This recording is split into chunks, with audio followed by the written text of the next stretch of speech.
What's up to all my freelancers, designers, and creatives? This is Nathan. Welcome to another episode of Freelance Jumpstart. Now, if you're a designer and you've ever wondered how you can differentiate yourself and stand out from all the other designers that are out there, this is the video for you.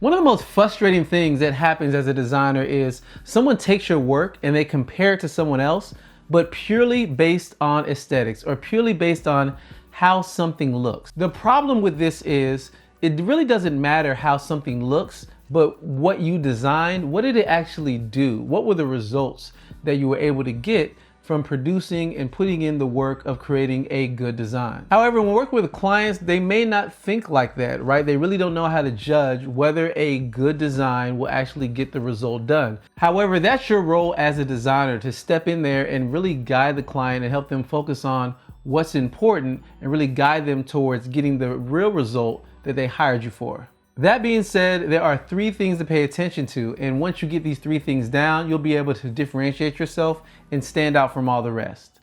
The first thing is understanding the creative process. The second thing is to choose a complementary service, and the third team is to partner with other creatives. So step number one, understanding the creative process. Now, really to understand this, you really need to look at what I call the 4 quadrants of the creative process.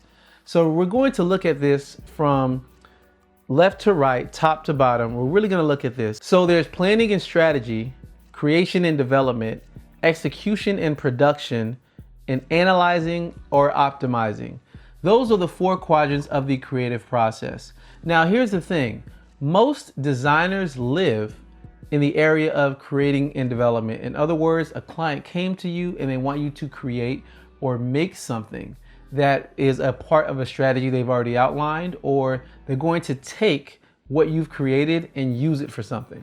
As you can see, as a designer, you're playing in one quadrant of the 4, and there's many other things that you can do to truly help out a client to get them to their end result. However, if you're a designer that focuses on one area, then you're missing out on these other 3 areas of value that you can provide. So the first step really is to understand this creative process. I've created a whole nother video that talks about the differences of these 4 quadrants and how they impact a consultant, a freelancer, and an agency. So you can check out that video for more details on how to understand this process. So the second thing you want to do is choose a complementary service based upon where you fit in the quadrant. So for example, if you are a graphic designer and you make web ads, right? So that means you're a part of the design quadrant. How can you reach in one of the 3 other quadrants to really enhance what it is that you're offering? So for example, if you want to use planning and strategy, you can pair that with the ads that you create. So in other words, you can offer your client a planning and strategy session to help them map out how the ads can best be used in terms of picking out the target audience and finding out, doing some research about customer profiling, a little bit of discovery, because they're going to use your ads to target a certain audience. So help them lay out that strategy. You can also reach in the execution and production phase, which is once you create these ads, they need to be deployed somewhere. You can deploy them on Facebook ads, Instagram ads, even on LinkedIn as ads, right? And they don't know, they being the client, they may not know the first thing about any of these ad platforms, but you as a designer, since you create ads that are using these areas, you can learn a little bit about them and offer them that as an added service that can also allow you to charge more for what it is that you're doing. You can also dip into the analyze and optimize quadrant and say, yes, I am a graphic designer that makes ads.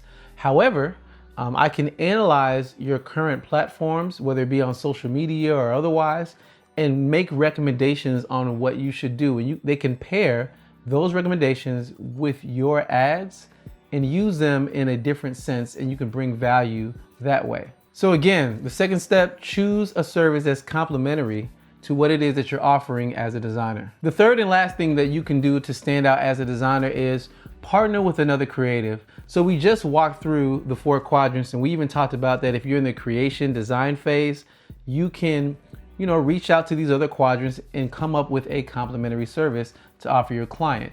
But if you're just good at what you do and you'd rather stay focused on your specific skill, that's perfectly fine. If that's the case, then you can pair with other creatives that do those things. For example, once again, if I'm a designer that creates ads, I might want to pair with a different agency or a different freelancer or consultant just to say, I'm going to make the ads, you deploy them on Facebook and LinkedIn.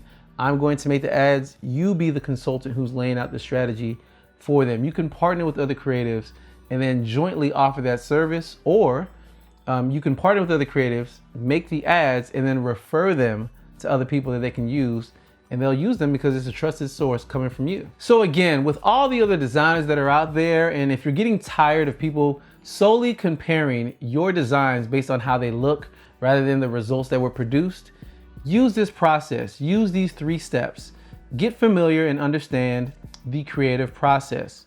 Once you understand that process, choose a complementary service that you can add to your design skills and then offer them to your client as a bonus, or offer them to your client as a joint service that couples with your design skills. And thirdly, partner with other creatives that are working specifically in one of those other areas of the creative process, and either come together to offer a service to someone, or refer your clients to those as a trusted source to get the end result done.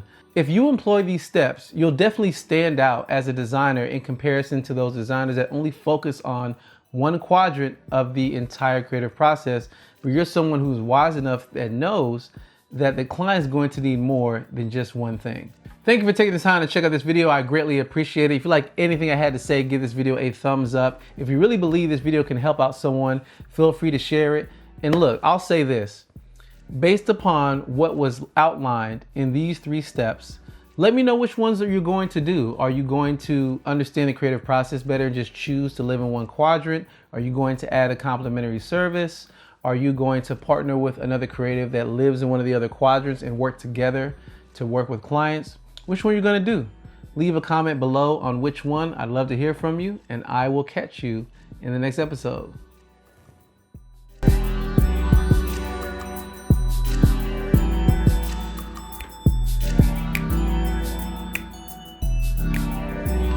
All right. Kim, get out. Yeah, for those wondering, I am at the Future in Los Angeles, shooting a video.